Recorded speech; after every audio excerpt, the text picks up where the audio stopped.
Hello everyone. So in last class we studied about RBC.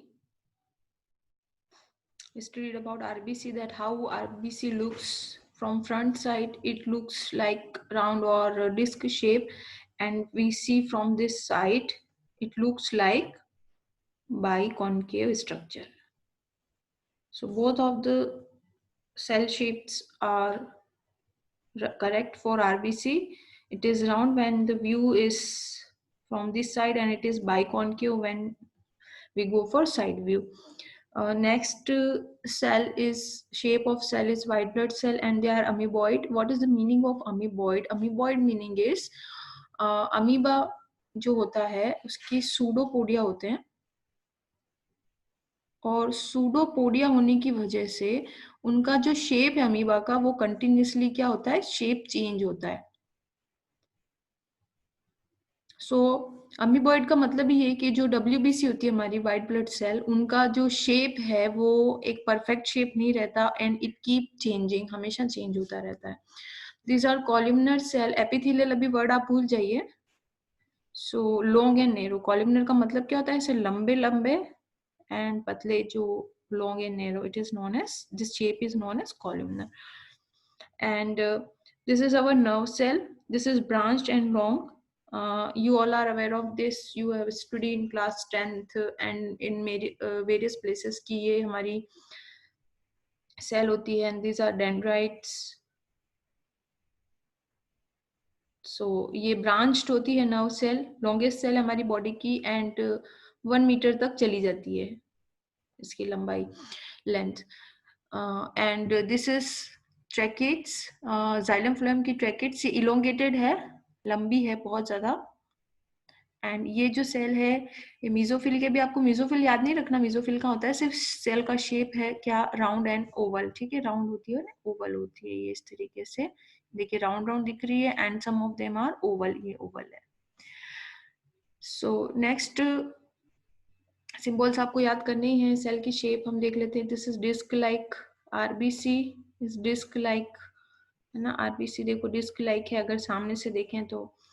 Next जो shape है that is polygonal. Polygonal का क्या मतलब होता है, इरेगुलरली एंगुलर, कोई पर्टिकुलर एंगल नहीं है, और इस तरीके से 4 से ज्यादा एंगल है, मोर देन 4 एंगल, 1 2 3 4 5 6. ठीक है. सो एक तो इरेगुलरली एंगुलर है, irregularly angular and more than 4 angles. Columnar वही हमने पढ़ी है, देखो ये ऐसी लंबी लंबी एंड नैरो. क्यूबॉइड, क्यूब जैसी, क्यूब की शेप की. थ्रेड लाइक, बहुत ज्यादा थ्रेड जैसी लंबी लंबी सेल जो होती है, लंबी थ्रेड टाइप. एंड इरेगुलर कैसी भी शेप की हो सकती है, any type of shape, any type of shape. So shape of the cell में vary with the function they perform. So अलग अलग शेप सेल होती है और सबका फंक्शन क्या होता है, अलग अलग होता है. हमने जो ये स्टडी करी है ये स्पेसिफिक कोई एनिमल सेल्स की नहीं करी है, हमने प्लांट और एनिमल दोनों सेल का स्टडी करा है. ये जो सारी सेल है, ठीक है, इसमें से ये वाली प्लांट सेल है एंड ये वाली प्लांट सेल है. तो हमने सबकी कॉमन स्टडी करी, कितने टाइप की सेल हो सकती है. नेक्स्ट आते हैं हम प्रोकैरियोट पर. सो प्रोकैरियोट में कौन कौन से सेल आते हैं. प्रोकैरियोट में 3 सेल आते हैं बच्चों. प्रोकैरियोट में आता है ये वाली सेल. ये है हमारा कॉमन एक बैक्टीरिया, ये है हमारा साइनोबैक्टीरिया या ब्लू ग्रीन एल्गी, एंड ये है माइकोप्लाज्मा. सो जितने भी प्रोकैरियोट्स हैं इस वर्ल्ड में, ऑल प्रोकैरियोट्स, जितने भी इस वर्ल्ड में प्रोकैरियोट्स हैं ना, वो सारे प्रोकैरियोट्स क्या है, bacteria. So you have to remember one thing, all prokaryotes are bacteria and all bacterias are prokaryote first. Second, bacteria के अलावा यहाँ पर एक वर्ड लिखा है साइनोबैक्टीरिया और ब्लू ग्रीन एल्गी, दोनों एक दूसरे के सिनोनिम है. ठीक है, ये दोनों एक दूसरे के क्या है, सिनोनिम है. Cyanobacteria and blue green algae दोनों सेम थिंग है. अब आपको एक पॉइंट जो है वो शायद इफेक्ट करा होगा माइंड में कि ये बैक्टीरिया को एल्गी क्यों बोला है ना, वो हम बाद में क्लियर करेंगे। But first thing is cyano. Cyano जो वर्ड है, साइनो का मतलब ही होता है ब्लूइश ग्रीन। ठीक है, साइनो का मतलब क्या है, bluish green, blue green colour का दिखने वाला। देखो ब्लू ग्रीन कलर का दिख रहा है, ये हमें ब्लूइश ग्रीन दिख रहा है। एंड ब्लू ग्रीन वर्ड इसी से बना है। हाँ, ये एक कंफ्यूजन है कि यहाँ बैक्टीरिया बोला और यहाँ पर एल्गी बोला है। सो रिमेम्बर, हम कभी और इसको क्लियर करेंगे, एक चैप्टर में क्लियरिफिकेशन है। सो ये भी बैक्टीरिया ही है, ध्यान रखना है। Cyanobacteria is a bacteria, blue green algae is also bacteria, and bacteria तो बैक्टीरिया है। And third is mycoplasma.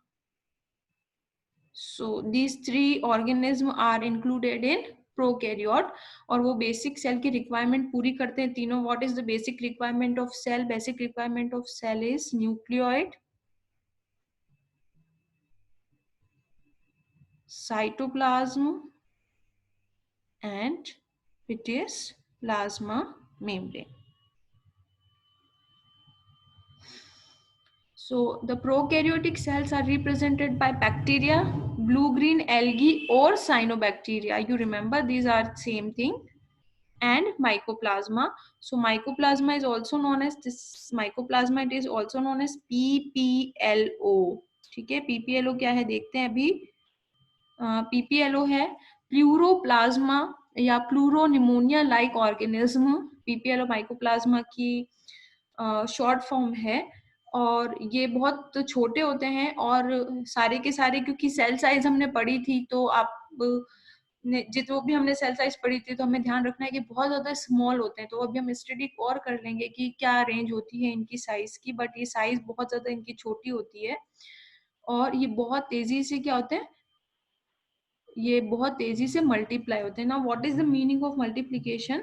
बच्चों देखो, ये हमने स्टडी करा था, ये एक सिंगल सेल है बैक्टीरिया की या प्रोकैरियोट की।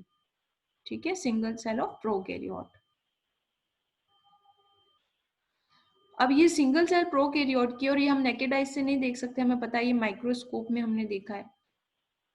ठीक है, और आपको साइज तो देख लो आप, कितनी माइन्यूट रेंज है, कितनी छोटी रेंज चल रही है साइज की। तो क्या होता है कि ये हमने ये भी स्टडी करा था कि बैक्टीरियल कॉलोनी है, और यहाँ पर मिलियंस एंड ट्रिलियंस में बैक्टीरिया, ये बहुत छोटी छोटी कॉलोनी, ये हम माइक्रोस्कोप से देख रहे हैं।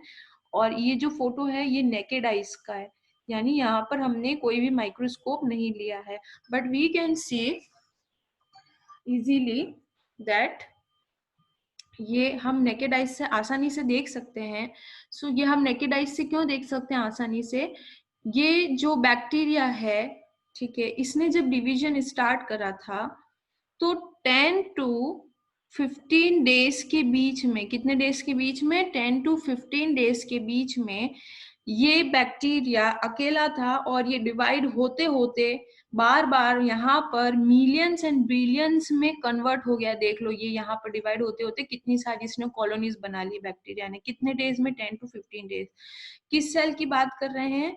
We are talking about prokaryote. ठीक है, प्रोकैरियोट में 3 आते हैं, 3 type of organism, bacteria, cyanobacteria और blue green algae and mycoplasma. वो तीनों बैक्टीरिया ही हैं, बट थोड़ा सा नेमिंग में डिफरेंस है। सो मिलियंस एंड ब्रिलियंस कितने टाइम में हो गए? 10 टू 15 डेज में हो गए। ठीक है, बट अगर हम कोई यूकैरियोटिक सेल लेते हैं, जैसे ह्यूमन ले लें, प्लांट ले लो आप, ठीक है, या आप कोई फंगस ले लो, मॉस्किटो ले लो, कोई बर्ड ले लो, तो वो एक ऑर्गेनिज्म, क्योंकि प्रोकैरियोट क्या है? Prokaryote are single cellular. Prokaryote कैसे होते हैं? Single cellular. तो ये पूरा एक ऑर्गेनिज्म है, this is a full organism, पूरा इंडिविजुअल है ये। एक सेल का है तो क्या हुआ? फुल ऑर्गेनिज्म तो है, और इसने अपनी इतनी सारी कॉलोनी बना ली। बट एक ऑर्गेनिज्म अगर यूकैरियोट का होता है, ठीक है, एक ऑर्गेनिज्म किसका है? यूकैरियोट का। ठीक है, सपोज कर लीजिए एक प्लांट है, तो क्या वो प्लांट 10 टू 15 डेज में मिलियंस या बिलियंस की कॉलोनी बना सकता है? आप सोच सकते हो, पॉसिबल नहीं है ना। या एक ह्यूमन 10 टू 15 डेज में क्या millions and billions human produce कर सकता है, या 2 ह्यूमंस प्रोड्यूस कर सकते हैं? या कोई एक प्लांट है, या एक मॉस्किटो है, या कोई भी एक ऑर्गेनिज्म है जो यूकैरियोट है, 10 टू 15 डेज में इतना सारा अमाउंट थोड़ी बना सकते हैं। तो ये जो प्रॉपर्टी है ना कि साइज तो छोटी है, मल्टीप्लाई मोर रैपिडली क्या, it is good to say that very rapidly, ठीक है, बहुत तेजी से बनाते हैं। अब है they may vary in greatly in shape and size, तो शेप एंड साइज में भी बहुत फर्क होता है।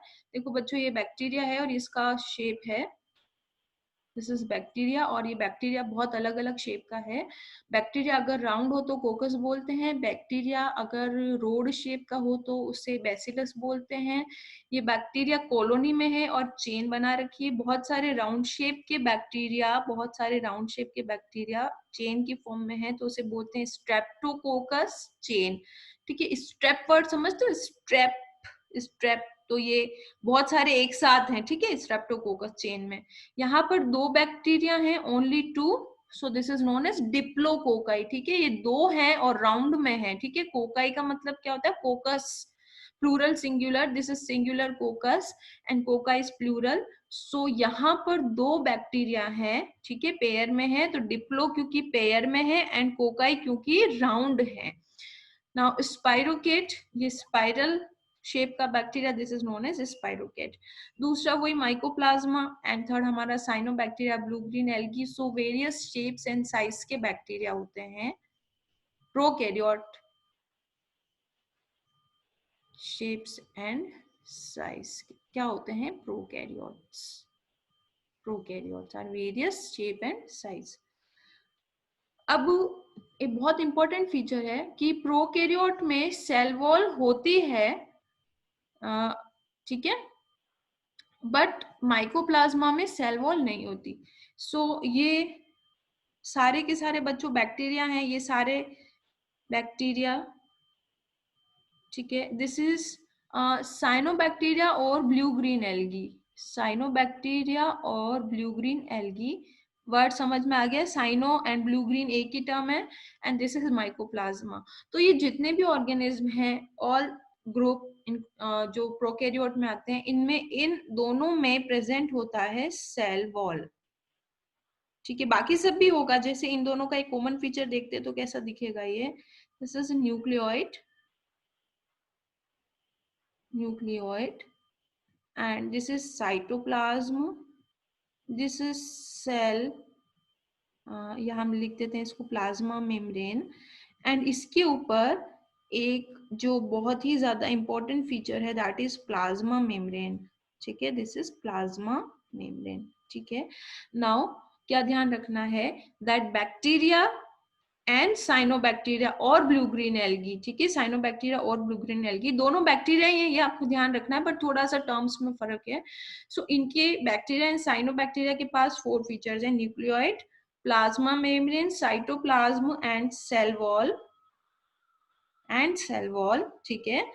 बट जो माइकोप्लाज्मा है ना, अकेला माइकोप्लाज्मा के पास सेल वॉल नहीं होती है, mycoplasma lacking cell wall, cell wall क्या है, नहीं है, सेल वॉल इज लेकिंग। तो माइकोप्लाज्मा के पास क्या होगा, माइकोप्लाज्मा के पास जस्ट एक न्यूक्लियोइड होगा, एक साइटोप्लाज्म होगा, एंड क्या होगा, प्लाज्मा मेम्ब्रेन। इसके पास सेल वॉल नहीं होगी, सेल वॉल नहीं होगी। ये फीचर आपको बहुत ज्यादा याद रखना है बच्चों अच्छे से, क्योंकि आगे ये काम में आने वाला है कि माइकोप्लाज्मा के पास सेल वॉल नहीं होती है। सो इसकी वजह से इसका जो शेप है वो इट कीप चेंजिंग, ध्यान रखो, माइकोप्लाज्मा के पास सेल वॉल नहीं होने की वजह से, ठीक है, because cell wall provides rigidity, ठीक है, रिजिडिटी मीन्स एक शेप, पर्टिकुलर एक पर्टिकुलर स्पेसिफिक शेप देता है, जो शेप दिख रहे हैं, ठीक है, ये सारे के सारे शेप दिख रहे हैं, सो पर्टिकुलर शेप देता है। एंड सेल वॉल माइकोप्लाज्मा के पास नहीं होती है, so its shape is keep changing, ये ध्यान रखोगे, शेप बदलता रहता है माइकोप्लाज्मा का, because mycoplasma is only eukaryote, ठीक है, माइकोप्लाज्मा एक अकेला ऐसा यूकैरियोट होता है जिसके पास सेल वॉल नहीं होती है और इसकी वजह से इसका शेप चेंज होता है। और यहाँ जो आप ये स्ट्रक्चर देख रहे हो ना, यहाँ पर ये सारी अलग अलग ब्लू ग्रीन एल्गी है, ये एक इंडिविजुअल है, ये एक इंडिविजुअल है, ये एक इंडिविजुअल है, this is individual, this is an individual. So ये सारे के सारे अलग हैं, बट ये कॉलोनी में रहते हैं. हमने देख लिया bacteria loves to make colony. Yeah, this is bacterial colony and bacteria loves to make colony. So this is colony. Colony की फॉर्म में, ठीक है, सारे के सारे चेन की फॉर्म में अब यहाँ पर प्रेजेंट हैं. ये इस तरीके से चेन की फॉर्म में प्रेजेंट है, देख लो. और आप शेप प्रिडिक्ट कर सकते हो. You can predict the shape, ये कि कौन सा है, ठीक है, कौन सा शेप है इसका. ये वाला जो शेप दिख रहा है ये कौन सा शेप है. You can predict this. इनमें से कौन सा शेप हो सकता है, आप बता सकते हो आराम से. सो नेक्स्ट ये कंपैरिजन है बच्चों साइज का. This is a eukaryotic cell and eukaryotic cell is 10 to 20 μm, ठीक है. सो जैसा कि आपको मैंने पहले भी बताया था कि आप लोगों को बच्चों ये टेबल याद करनी है. इस टेबल के बिना हम लोग कुछ कर नहीं सकते. म्यू एम हमें पता है, दैट इज म्यू एम, ठीक है. म्यू, ठीक है, म्यू है, म्यू ऐसे एम यू म्यू, ठीक है. ये माइक्रोमीटर है, ये म्यू है. सो ये आपको लर्न करना है कि जो हमारी सेल होती है, नॉर्मल यूकैरियोटिक सेल. यूकैरियोट समझते हो ना, यूकैरियोट. यूकैरियोट, यू मतलब ट्रू एंड कैरियोट कैरियन से बना है, दैट इज न्यूक्लियस. सो ये 10 to 20 μm है. और ये 10 to 20 μm है तो कैसे इस तरीके इसको हम समझेंगे. अगर ये 10 to 20 μm है, ठीक है, तो ये μm की बात कर रहे हैं. सो 10 to 20 μm माइक्रोमीटर, ठीक है. सो एक माइक्रोमीटर 1 म्यूएम की क्या वैल्यू होती है. 1 म्यूएम की वैल्यू होती है 10 to the power -6. 1 म्यूएम की वैल्यू 10 to the power -6. सो 10 म्यूएम की क्या वैल्यू होगी, 10 to the power -5. That's it, ठीक है. 1 म्यूएम है तो इसके आगे आपको 10 क्या कर देना है, 10 म्यूएम कर दिया, ठीक है. तो इसकी वैल्यू कितनी होगी, 10 to the power -5. सो इसको टेबल को एक बार हम समझ लेते हैं किस तरीके से इस टेबल को हमको सॉल्व करना है. वैसे बहुत ज्यादा शैलो लेवल का है, 6-7 स्टैंडर्ड से ऊपर नहीं है, फिर भी हम देख लेते हैं. देखो ये वैल्यू है और ये 1 मीटर में कितने आ सकते हैं. जैसे हम बात करते हैं मीटर, मीटर का सिंबल है एम. तो 1 मीटर में 1 मीटर कितना होगा, 1, ठीक है. एंड या फिर हम इसको ये भी लिख सकते हैं वैल्यू को कि 1 मीटर के कितने डिवीजन करें, डिवीजन ऑफ 1 मीटर. 1 मीटर के कितने डिवीजन करें तो ये वैल्यू आ जाएगी. सो 1 मीटर के मेरे को कोई डिवीजन नहीं करना, ठीक है. तो 1 मीटर वैल्यू आएगी. और 1 मीटर में 1 मीटर कितना होता है, 1 मीटर में 1 मीटर कितना होता है, ये 1 मीटर है अगर, तो 1 मीटर में 1 मीटर कितना होगा, 1 होगा, ठीक है. सेकेंड है डेसीमीटर, सिंबल है डीएम. और डिवीजन ऑफ मीटर, तो मैं 1 मीटर का कितना डिवीजन करूं, ठीक है. ये 1 मीटर है तो मैं कितना डिवीजन करूं, इसका 10 डिवीजन करूंगी, ठीक है.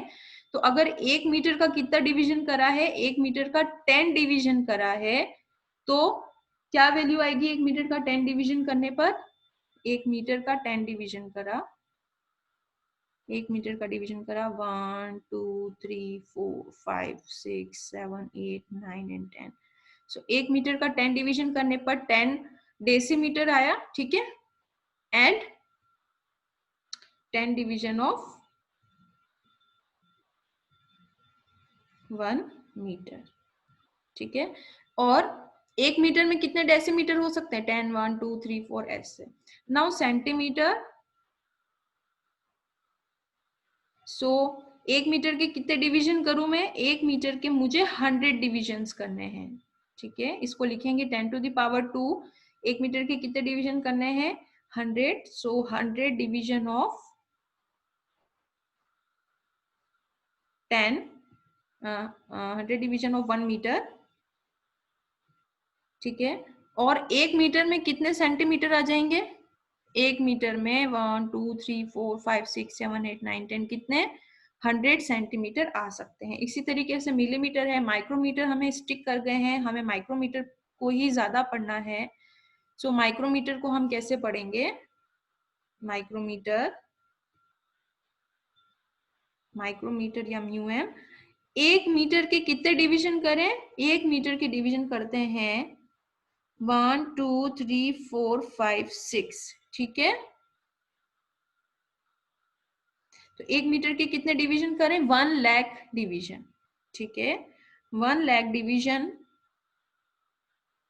ऑफ 1 मीटर, ठीक है। इतने डिवीजन करें तो जो वैल्यू आई हमारे पास, ठीक है, 1 मीटर की लाइन के कितने डिवीजन करें? 1 लाख डिविजन्स करें 1 मीटर की लाइन के, और हमारे पास जो वैल्यू निकल करके आ रही है वो वैल्यू क्या है हमारा? 1 म्यू एम या 1 माइक्रोमीटर। और 1 मीटर में कितने माइक्रोमीटर आ सकते हैं? 1 मीटर में ऐसे ऐसे ऐसे 1 लाख माइक्रोमीटर आ सकते हैं, 1 लाख माइक्रोमीटर, ठीक है। सो बच्चे कॉन्सेप्ट आपको याद करना है, बाकी सब भी ऐसे ही चलेगा। अब हमारे थे comparison of cell. So this is typical bacteria, ठीक है। बैक्टीरिया कितना? 1 to 2 म्यू एम, ठीक है, सिंपल 1 to 2 म्यू एम, ये 1 to 2 म्यू एम। तो 1 to 2 म्यू एम मतलब 1 म्यू एम अगर है तो हम 1 मीटर में कितने बैक्टीरिया रख सकते हैं? 10 लाख बैक्टीरिया रख सकते हैं, सिंपल साइज है। एंड ये पीपीएलओ हमारा माइकोप्लाज्मा 0.1 म्यू एम हो गया, ठीक है। अब वापस 0.1 म्यू एम हो गया, तो 0.1 म्यू एम से इसको कैसे समझेंगे? 0.1 म्यू एम, 1 म्यू एम की वैल्यू क्या थी? 1 म्यू एम की वैल्यू थी 10⁻⁻⁻6, मतलब 1 मीटर के कितने डिवीजन? 1 लाख डिवीजन, ठीक है। 1 मीटर के डिवीजन करे तो 1 म्यू एम आया, ठीक है। अब मुझे 0.1 म्यू एम चाहिए, तो 1 म्यू एम का अपॉन क्या कर दें? 10 कर दे तो कितना आ जाएगा? 0.1 म्यू एम। लेकिन यहाँ पर फिर मुझे क्या करना पड़ेगा? ये आ जाएगा 10⁻⁻7 मीटर, क्योंकि अब मुझे क्या करना पड़ेगा? अगर मैंने इसके नीचे 10 लगा दिया है तो मुझे 1 मीटर के कितने डिवीजन करने पड़ेंगे? 1 2 3 4 5 6 7, तब जाकर के मेरी वैल्यू क्या आएगी? 10⁻⁻7 म्यू मीटर, ठीक है। तो 0.1 को अगर हम 1 म्यू एम को लिख सकते हैं 10⁻⁻6, तो 0.1 म्यू एम को क्या लिख सकते हैं? 10⁻⁻7 लिख सकते हैं। इसके नीचे 10 आ जाएगा तो ये 7 कन्वर्ट हो जाएगा। तो ये आपको थोड़ा सा स्टडी करना, it is not so hard बच्चों। एंड वायरस जो है 0.022 0.2 म्यू एम, ये कितना सिंपल है कि आपको म्यू एम निकालना है, ठीक है। 1 म्यू एम है तो 1 म्यू एम, ठीक है। इसमें किसका डिवीजन करेंगे? और हम ज्यादा डिवीजन कर देंगे इसमें 50 का, तो आ जाएगा 0.02 म्यू एम, ठीक है। 0.02 म्यू एम लेने के लिए क्या करना पड़ेगा? 0.02 म्यू एम लेने के लिए 1 म्यू एम में क्या कर देंगे? 5 0 कर देंगे, so it will be 0.02 mu m, ठीक है। 0.02 माइक्रोमीटर्स में ये चीज कन्वर्ट हो जाएगी। सो ये आपको स्टडी करना है, आपको लर्न करना है। एक्चुअली में ये चीज मैंने आपको समझा दी है यहाँ से बहुत अच्छे से, सब में ऐसा ही होगा, कोई फर्क नहीं पड़ेगा। अगर आप एंगस्ट्रॉम की बात करते हो, 1 angstrom, then we will say that 1 metre को कितने डिविजन्स करो? इतने डिवीजन करो,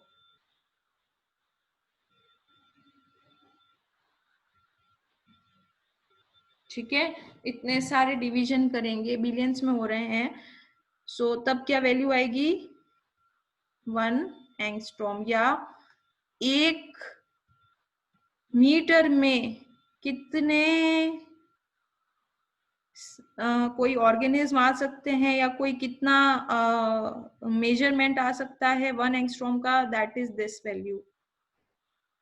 सो ये आपको याद करना है, समझ जाना है। ये वैल्यू याद कर लोगे, ये दोनों, ये सारी वैल्यूज, तो आप सब कुछ अच्छे से कर लोगे।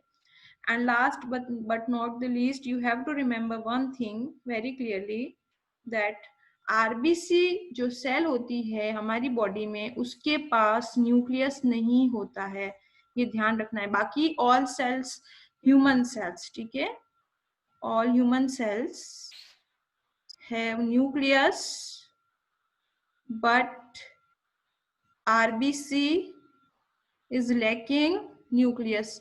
तो जो हमने एक रिक्वायरमेंट पढ़ी थी ना कि सेल के लिए हमारी क्या रिक्वायरमेंट है, सेल के लिए हमारी एक रिक्वायरमेंट है कि सेल के लिए न्यूक्लियोइड होना चाहिए, एंड सेल के लिए साइटोप्लाज्म होना चाहिए, एंड सेल के लिए क्या होना चाहिए, प्लाज्मा मेम्ब्रेन होना चाहिए। बट आरबीसी के पास न्यूक्लियस नहीं है, सो आरबीसी न्यूक्लियस वाली रिक्वायरमेंट फुलफिल नहीं करता, बट इट इज न्यूक्लियोइड हो सकता है, न्यूक्लियस हो सकता है, यूकैरियोट प्रोकैरियोट की बात है, न्यूक्लियस या न्यूक्लियोइड कुछ भी हो सकता है, ठीक है। और न्यूक्लियस या न्यूक्लियोइड किसका बना हुआ होता है बच्चों, डीएनए का, ठीक है। And better if you remember this DNA plus protein, so it is good if you remember that nucleus or nucleoid, ठीक है, this is nucleus and this is nucleoid. एक ही डिफरेंस है, न्यूक्लियोइड के ऊपर कवरिंग नहीं है एंड न्यूक्लियस के ऊपर बहुत अच्छी कवरिंग है, but both nucleus and nucleoid दोनों के अंदर प्रेजेंट होता है DNA plus protein. You have to remember this, इसे अच्छे से याद करना है आपको। ये फैक्ट है, रटने की चीज मान लीजिए आप, जो भी आपको जिस तरीके से भी याद करना, बट ये आपको दो चीजें, दो बातें याद करनी है। सो आज हमने क्या पढ़ा, फर्स्ट इंपॉर्टेंट दैट आरबीसी में न्यूक्लियस नहीं होता। सेकंड, साइनोबैक्टीरिया जो हमने पढ़ा था कि साइनोवर्ड, साइनिन या साइनोवर्ड का मतलब ब्लू ग्रीन ही होता है, दोनों का एक ही मतलब होता है। एंड माइकोप्लाज्मा में सेल वॉल नहीं होती है, माइकोप्लाज्मा में सेल वॉल नहीं होने की वजह से माइकोप्लाज्मा का शेप जो है वो it is keep changing. And हमने मेजरमेंट्स पढ़े हैं, हमें याद करने हैं मेजरमेंट्स, किस तरीके से मेजरमेंट्स कन्वर्ट करते हैं, नहीं आता तो you can ask me frequently. And फिर हमने शेप का कंपैरिजन पढ़ा है, और हमने ये पढ़ा है कि एक साइज को दूसरी साइड में किस तरीके से हम कन्वर्ट कर सकते हैं। 1 म्यूएम के फिर 50 डिविजन्स होंगे। 1 म्यूएम कितना छोटा साइज है, देख लो 1 म्यूएम कितना छोटा साइज है, ठीक है। 1 म्यूएम के फिर अगर आप 50 डिविजन्स करते हो फाइनल, तब जाकर आपको क्या मिलता है, वायरस मिलता है। वायरस तो एक और, आप कंप्लीट सेल नहीं कह सकते, is not complete cell, okay. So ये क्लास ओवर, एंड किसी को कुछ समझ में नहीं आता then please ask me any time.